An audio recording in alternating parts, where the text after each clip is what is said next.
믿사오며 그랬다고요. 성령을 믿사오며, 그 뒤부터는 이제 계속 믿사오며 성령을 믿사오며 거룩한 공예를 믿사오며 죄를 사하여 준 것을 믿사오며, 그렇게 나오는 거예요. 그 믿음에 다 초점이 맞춰지는 거예요. 성령을 믿는다. 심판에 대해서 고백을 한 다음에 성령에 대한 고백을 해요. 성령에 대한 고백이 굉장히 중요합니다. 한번 일단 보세요. 이건 이제 다음 페이지로 넘어갈 거니까 한번 좀 상세히 한번 보시기 바랍니다. 성령을 보혜사라 그런다. 변호자라 그런다. 상담자라 그런다. 안내자라 그런다. 인도자라 그런다. 교사라 그런다. 그래요? 다 보셨죠? 네, 캡처를 해놓으세요. 자, 넘어갑니다. 성령을 믿사오며, 이 말이 중요한 거죠. 성령을 믿는다. 이 굉장히 중요합니다. 성령을 믿는다. 성령을 인정한다, 그 말이죠. 네. 우리 조상들의 고백이 성령을 인정하는 거예요. 네, 성령을 믿사오며, 그 말은 성령을 인정하며, 그런 얘기입니다. 성령. 예수님께서 요한복음 14장부터 계속 성령에 대한 얘기를 하세요. 요한복음 14, 15, 16, 17까지가요. 17은 이제 겟세마네 기도고요. 14, 15, 16장까지가 뭐냐면 예수님이 겟세마네 기도 하시기 전에 제자들과 마지막 일주일을 보내시면서 하신 말씀이에요. 그래서 제자들과 함께 마지막 유월절 음식을 드시기도 하시고 제자들의 발을 씻겨주기도 하시면서 요한복음 14장에 보면 한번 펴보세요. 요한복음 14장. 이런 부분들은 우리가 이제 성경의 배경들을 설명을 들어야 성경의 내용을 잘 알 수 있는 거죠. 요한복음 14장입니다. 한번 펴보세요. 요한복음 14장. 171면 이쪽 저쪽에 있습니다. 14장 1절, 13장에서 예수님께서 마지막 유월절 음식을 드셨어요. 그리고 그때 제자들이 부인할 것도 예언하셨고 가룟 유다에 대해서도 말씀을 하셨어요. 그리고 나서 14장에 이렇게 말씀하세요. 너희는 마음에 근심하지 말라. 하나님을 믿으니 또 나를 믿으라. 내 아버지 집에 거할 곳이 많도다. 그렇지 않으면 너희에게 일러 쓰리라. 내가 너희를 위하여 처소를 예비하러 가노니 가소. 너희를 위하여 처소를 예비하면 내가 다시 와서 너희를 내게로 영접하여 나 있는 곳에 너희도 있게 하리라. 내가 가는 곳에 그 길을 너희가 알리라. 그때 도마가 하는 얘기가 주여 어디로 가시는 겁니까? 그 예수님이 이렇게 말씀하세요. 6절 예수께서 가라사대 내가 곧 길이요 진리요 생명이니 나로 말미암지 않고는 아버지께로 올 자가 없다. 도마가 어디로 가시냐고 이렇게 묻는데 예수님은 그 말씀에 그 물음에 대해서 답한 것이 아니라 내가 하나님께로 가는 구원의 길이다. 그런 말씀을 하셨어요. 그리고 나서 14장 쭉 내려갑니다. 16절, 17절 보세요.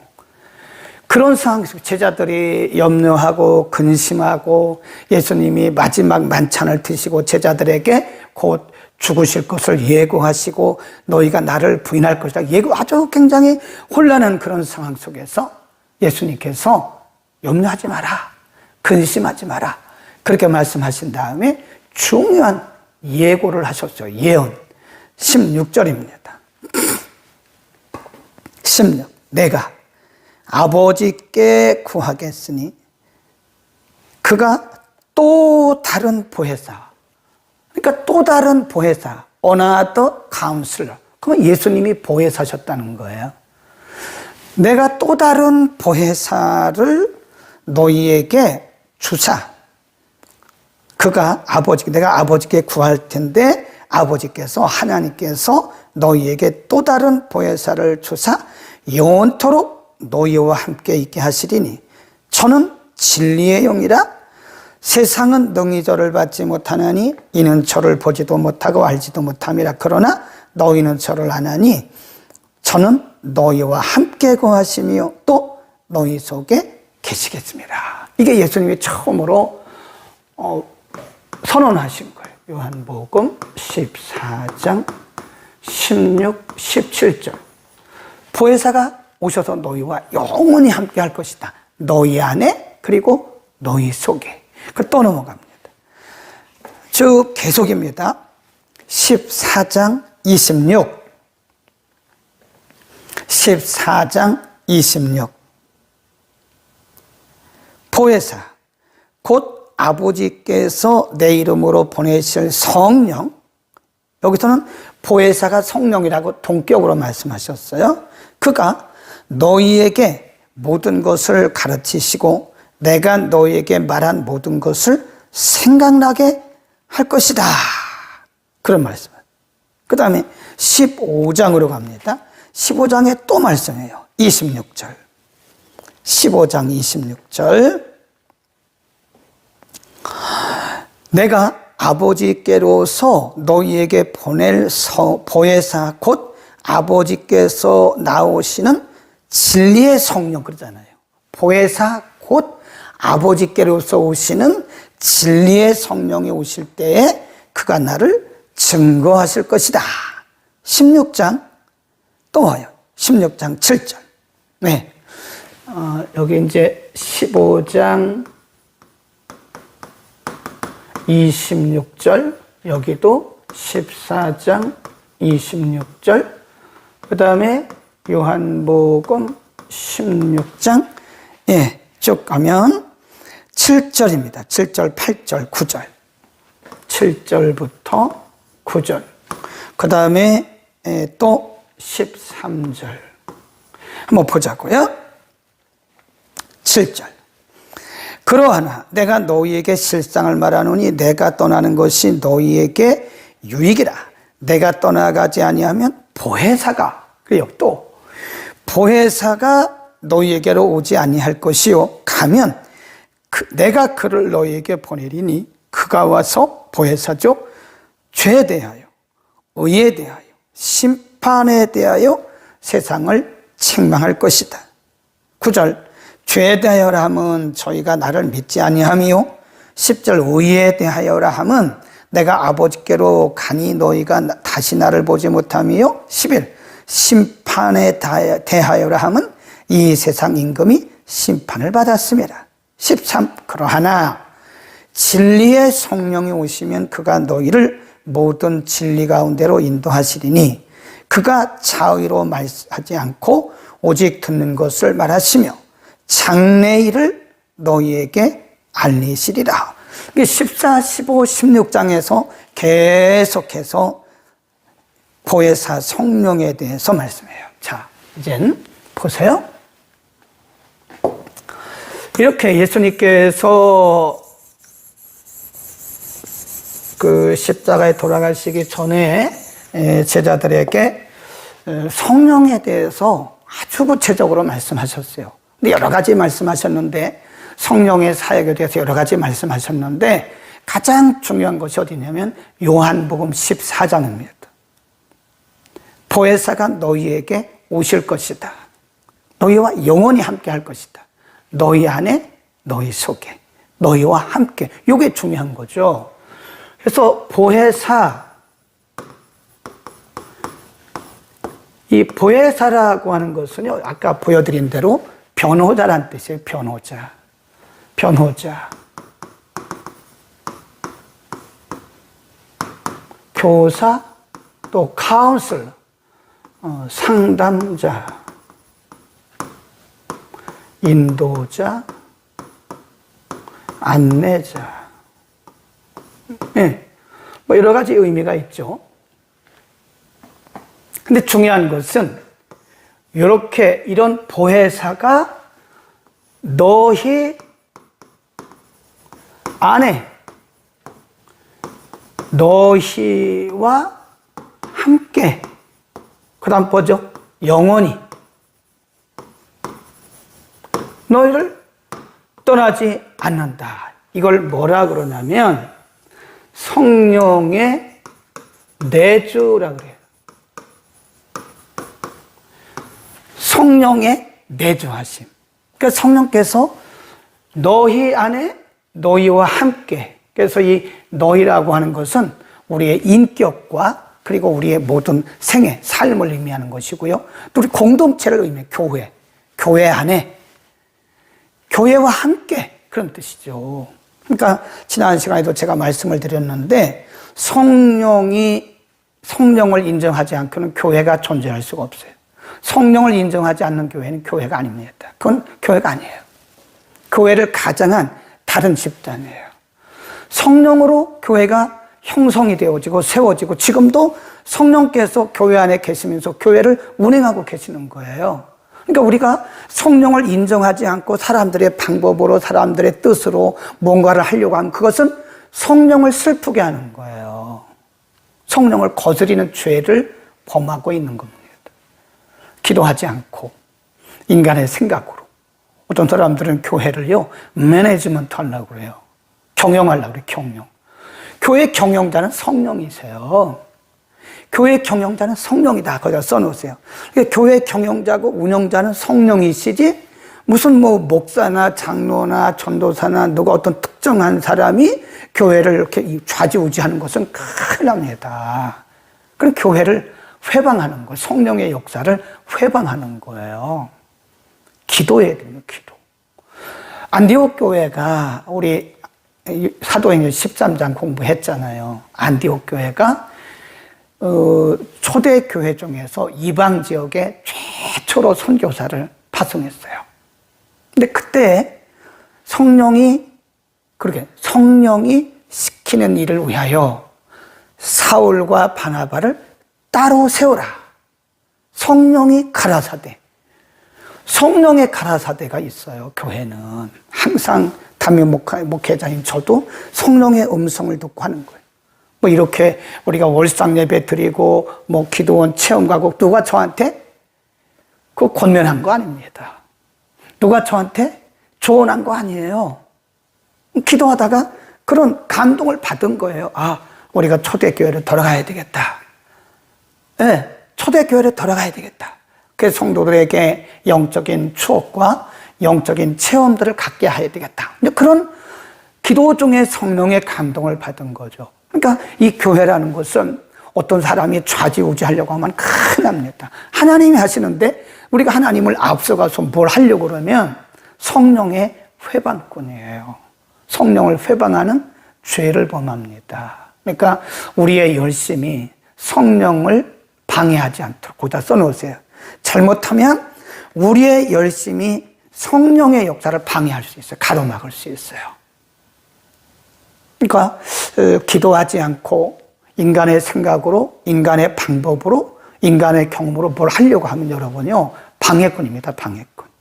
겉으로 모르죠. 겉으로 볼 때는 뭐 그게 아름답게 보일 수 있고 좋게 보일 수 있는데 그건 성령의 방해꾼이에요. 기도하세요. 기도하세요. 기도하시고 해야 되는 거예요. 가정도 마찬가지. 사업도 마찬가지. 사업도 너희 아내라고 그랬으니까 우리의 삶의 현장 가운데 성령이 오셔요. 그래서 성령께서 우리의 사업을 인도하시는 거예요. 아니 성령이 교회에만 계십니까? 성령이 우리 기도할 때만 계십니까? 아니에요. 직장 생활에도 성령님이 계세요. 여러분의 사업장에도 성령님이 계세요. 여러분 가정에도 성령님이 계세요. 내가 너희와 함께 너희 안에 영원히 함께 할 것이라고 말씀하셨기 때문에 교회도 가정도 직장도 사업장도 학생들은 공부하는 과정에도 역시 성령님이 함께 하시는 것이다. 그래서 우리는 성령을 믿어야 돼요. 그랬잖아요. 성령을 믿사오며 그러잖아요. 이게 중요한 거라니까요. 이런 성령을 믿으라 이거예요. 우리 안에 내주하시는 indwelling, 이 내주란 말이요. indwell. 원래 이게 dwell이란 말은 거주하다 그런 뜻이거든요. 근데 이게 두 단어가 붙었어요. 네, 내주. 근데 여기다가 ing를 붙여. indwelling. 그래서 성령의 내주는 계속 진행되고 있는 거예요. 어느 시점에 성령이 계시다가 우리 안에 내주하시다가 떠나가시는 게 아니에요. 성령은 끊임없이 우리 안에 계시면서 위로하시고 인도하시고 때로는 책망하시고 때로는 기억나게 하시고 가르쳐 주시고 또 변호해 주시고 그러는 거예요. 그러니까 성령의 역사 없이는 우리가 신앙생활 자체가 존재할 수 없는 것이고 우리 인생도 존재할 수 없는 것이다. 그러니까 이게 중요하다니까요. 이 믿사오며가 중요하다니까요. 이 말은 인정하라는 거예요. 성령을 인정하라는 거예요. 네, 성령을 모셔드리라는 거예요. 내 삶의 현장에 그 성령을, 이런 성령님을 내 안에서 세밀하게 말씀하시고 감동하시고 책망하시고 가르쳐 주시고 인도하시고 지시하시고 하는 그런 성령님의 역사를 우리가 인정하시고 그리고 거기에 순종하라는 거예요. 근데 우리는 신앙생활 하는 것을 이렇게 보면요, 자기 생각대로 해. 자기 생각대로. 네, 내 생각대로, 내 뜻대로, 내 경험대로 막. 그러니까 회방꾼이라니까요. 그건 성도가 아니에요. 성령을 회방하는 거예요. 그게 방언을 하지 못하게 가로막는 것만 성령의 회방이 아닙니다. 성령의 역사를 방해하는 자는 성령의 방해꾼이 되는 거예요. 우리가 잘못하면 성령의 회방꾼이 될 수 있어요. 성령님이 우리 가운데 은밀하게 말씀하시고 그러는데 성령의 음성은 안 듣고 내 생각대로 내 뜻대로 막 해나갔다가는 남들이 겉으로 볼 때는 매우 열심히 있는 것 같고 뭐가 있는 것 같지만 그것은 절대적으로 성령을 회방하고 있는 것이다. 무서운 죄를 지금 범하고 있는 것이다. 아멘. 우리는 성령을 인정해야 되고 성령을 모셔드려야 되고 성령과 함께 해야 된다. 아멘. 여기까지입니다. 굉장히 중요한 부분을 말씀을 드렸어요. 그 다음에 또 우리가 믿어야 할 것이 뭘 믿냐면 거룩한 공회, 성도의 교통, 이걸 믿어야 되는 거예요. 거룩한 공회라고 하는 것은 공교회, 요즘에 그 사도신경 번역에는 거룩한 공교회와 이렇게 했어요. 공회를 공교회라고 번역을 했더라고요. 맞아요.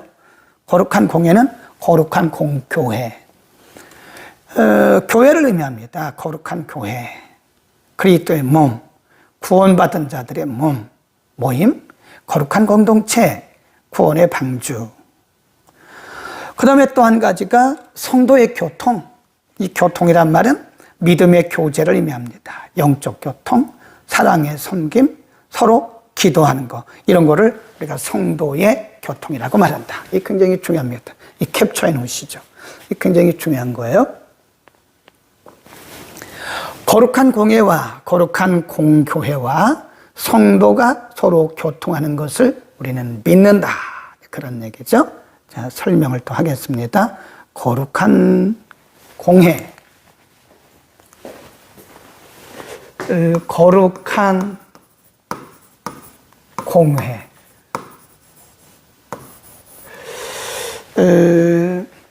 이게 그 원문에 보면요,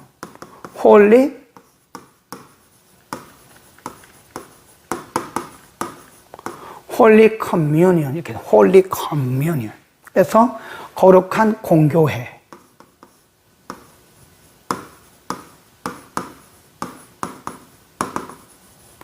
거룩한 공교회를 믿는데, 이 공회라고 하는 것은 교회입니다. 교회. 근데 그 앞에가 뭐가 붙었냐고 그걸 보셔야 된다니까요. 홀리가 붙어서 홀리, 거룩한. 교회의 거룩성을 믿는다는 거예요. 굉장히 중요한 얘기를 하니까요. 교회의 거룩성. 이 교회가 뭐라고 그랬어요, 아까? 그리스도의 몸.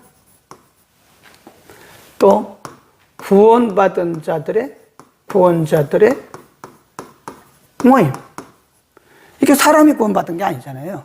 예수 이름을 믿고 구원받은 거잖아요. 그러니까 그 안에 예수가 있는 거죠.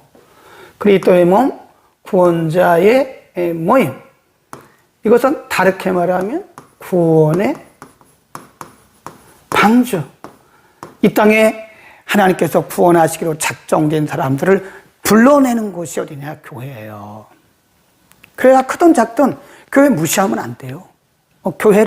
교회를 뭐 건물로 보면 안 됩니다.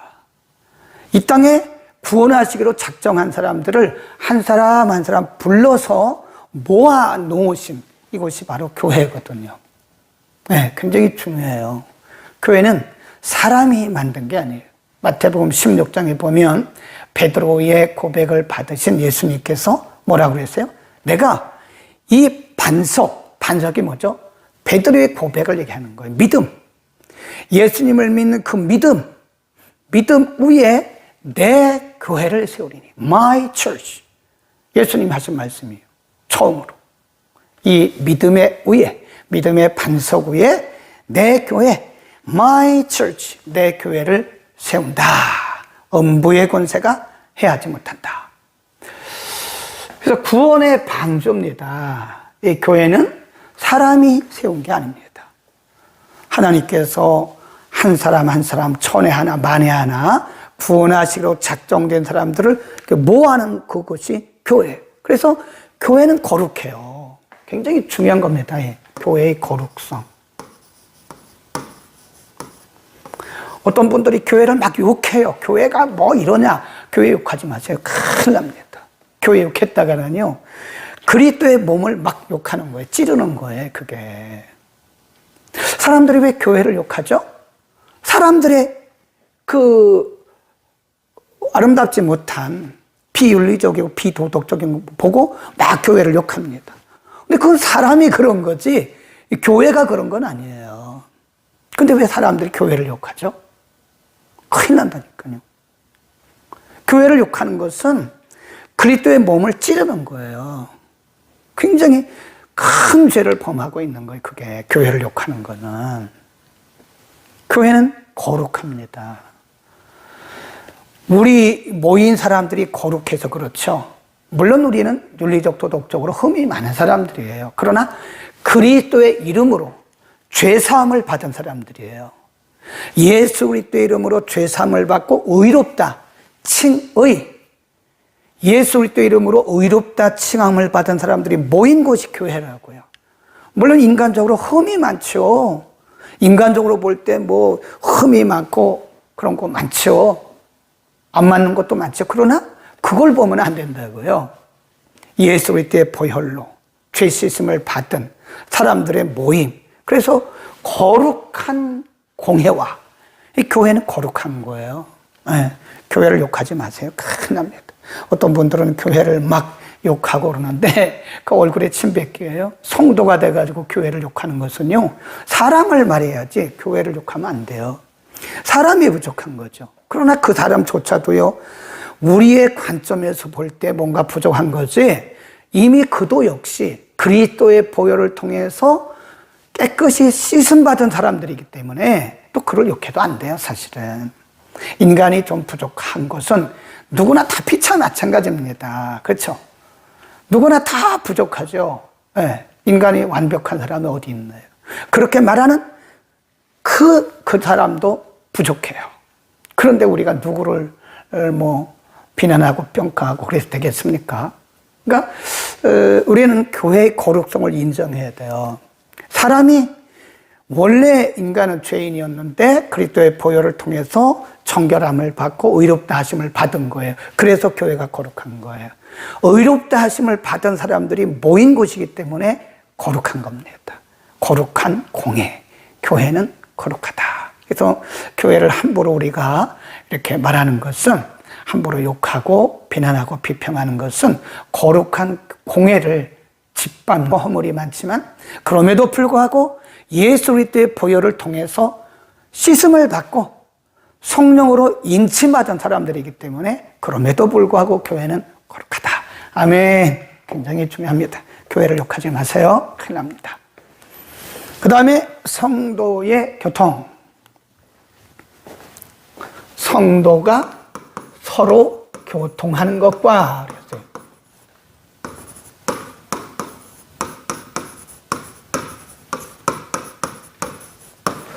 여기서 성도는 교회의 아까 말했던 거룩한 공교회의 멤버를 얘기하는 거죠. 예. 거룩한 공교회의 회원. 네. 성도가 이게 서로가 중요합니다. 서로. 예. 예수님도 너희가 서로 사랑하라. 그런 말씀도 하셨고요. 또 우리가 서신서에도 보면 서로 이런 말씀이 굉장히 많아요. one another. 예. 서로 교통이라고 하는 것이 뭐냐? 이게 교제입니다. 교제. 소통. 예. 섬김을 의미하는 거예요. 성도가 서로 교통하는 것을 우리가 믿는 것이다. 이게 굉장히 중요하죠. 이 말은 성도의 교제, 거룩한 교제를 의미합니다. 이 교제라고 하는 것이 뭐 커피 마시고 밥 먹고 물론 그것도 교제죠. 근데 그것보다 더 중요한 것이 믿음의 교제를 의미하는 거예요. 우리는 서로 그리스도 안에서 서로 한 형제요 자매입니다. 그렇죠? 그리스도 안에서 brother and sisters. 그래서 이제 외국에 가 보면요, 뭐 나이가 많든 적든 간에 이제 목사님들도 그냥 그걸 보면 brother 그래, sister 막 이럽니다. 그래서 그 어떻게 보면 훨씬 더 그게 정겹게 들리더라고요. 뭐 목사님, 뭐 reverend, 뭐 pastor. 물론 그것도 뭐 좋긴 한데 그건 직분이죠, 직분. 그런데 brother 그러면 형제잖아요, 형제. sister 형제애, 자매애가 흘러갔잖아요. 그래서 우리는 뭐 목사님, 장로님, 권사님, 집사님, 물론 이런 것도 좋죠. 근데 이거는 우리의 직분을 의미하는 것이고, 성도의 교통 안에서는 우리가 그냥 형제님, 자매님 그러는 거예요. 자매님 이렇게 하는 거죠. 그리스도 안에서 우리가 서로 한 몸이 되었기 때문에 형제 자매라고 말하는 것이다. 그래서 우리가 이 거룩한 공교회 안에서 한 몸 안에 있는 거룩한 부름받은 형제와 자매로서 우리가 서로 교제하고 소통하고 섬기는 것이다. 그래서 여기서 교통이라고 하는 것은 교제를 의미하는 것인데, 먹고 마시고 물론 그것도 중요할 건 수단이에요. 먹고 마시고 이런 것은 사실은 교제의 수단이지 그 자체가 교제는 아니에요. 성도의 교통이라고 하는 것은 믿음 안에서, 그리스도 안에서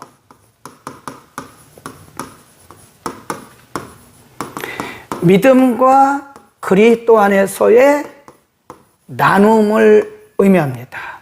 믿음과 그리스도 안에서. 그러니까 서로 기도해주고, 서로 용서하고, 서로 위로해주고, 서로 붙들어주고, 서로 돌아보고, 이게 성도의 교통인 거예요. 네.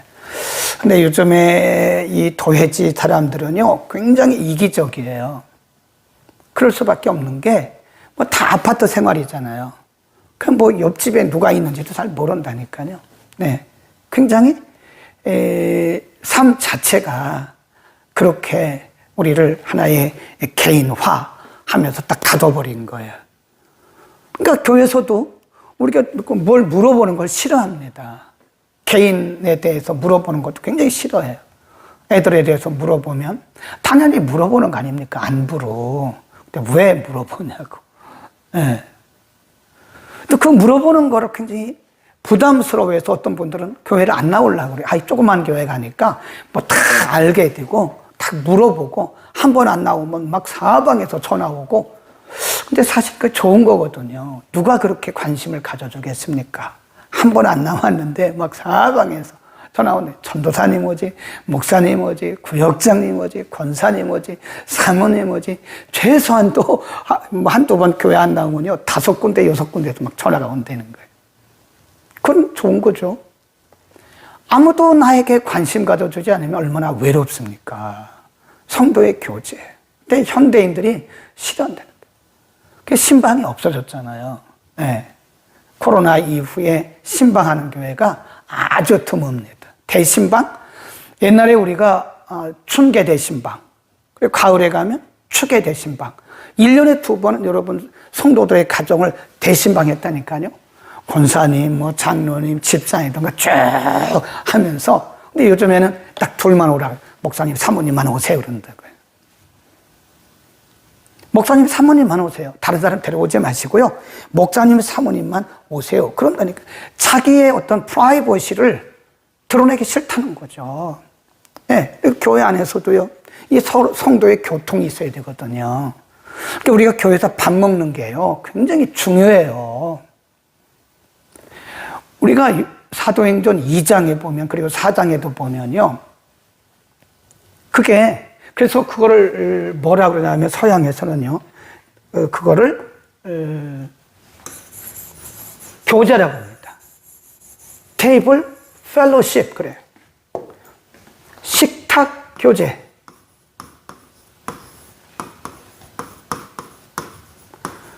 그래서 우리 한국 교회만 예배 끝나고 밥 먹는 게 아니더라고요. 인도 가보니까 인도는 막 어마어마합니다. 스리랑카, 네팔, 뭐 프랑스 다 그래요. 다 먹어요. 미국은 더 어마어마하게 먹어요. 네. 워낙 큰 교회는 모르지만 대개 보면 미국 교회도요. 이렇게 테이블 펠로십이라 그래가지고 예배 끝나고 나면 다 모여서 335 모여서 밥 먹고 서로 얘기하고 그게 얼마나 좋습니까? 신방도 해야 되고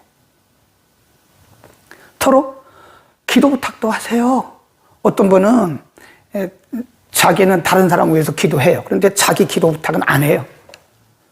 기도 부탁하는 게 뭐 그게 부끄러운 겁니까? 나 아파요. 아픈데 기도 좀 해주세요. 아픈 게 뭐 죄냐고요, 그게. 사람이 다 아프지 안 아픈 사람 어디 있어요? 100명이면 100명 안 아픈 사람이 다 어디 있냐고요. 아픈 게 왜 죄입니까? 아픈 게 뭐 잘못이에요. 아프고 싶어서 아파요? 아프다고 얘기하시라고요. 그리고 얘기하라고요, 부탁을. 예. 내가 아픈데 좀 기도 좀 해주십시오. 얼마나 좋아요. 그러니까 내가 가정에 이런 문제가 있는데 기도 좀 해주십시오. 육신적 아픔만 얘기하는 게 아니죠. 가정에 자녀들이 이렇게 해서 참 속을 썩고 있는데 좀 기도 좀 해주세요. 근데 그거를 자기를 오픈하는 거를 부끄럽게 생각하는 거예요. 나는 기도를 많이 하는 사람인데 내 가정에 저런 일이 있다는 것은 나를 어떻게 볼까? 뭘 어떻게 봐요? 사람이 다 그럴 수 있는 거죠.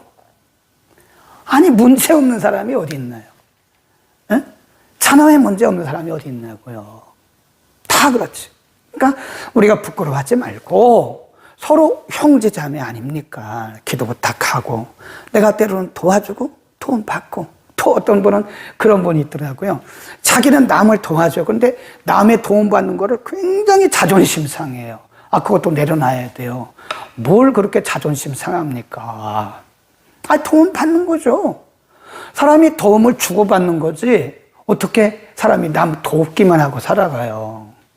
때로는 내가 기도도 받고 기도 부탁도 하고 남의 도움을 받는 게 그 부끄러운 거 아니거든요. 네, 우리가 교회 보세요.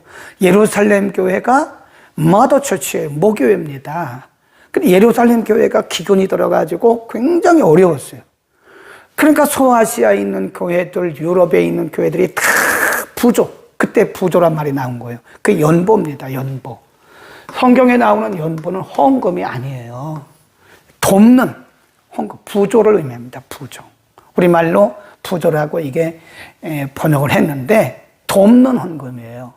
예루살렘 교회가 마더 처치라니까요. 네, 모교예요. 근데 예루살렘 교회가 어려움을 당하니까 저 위에 있는 소아시아, 유럽에 있는 교회들이 다 그냥 십지일반으로 모아가지고 그걸 바나바가 갖다 전달해 주잖아요. 왜 그건 뭐 그게 부끄러운 겁니까?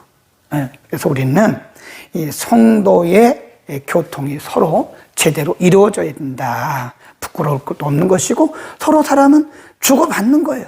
때로는 내가 기도했다가 내 기도를 받을 수 있는 것이고 때로는 도움을 주기도 하고 때로는 내가 도움을 받는 거예요. 도움받는 거에 대해서 굉장히 자존심 상해하지 마세요. 그 좋은 거 아닙니다. 사람은 다 누구나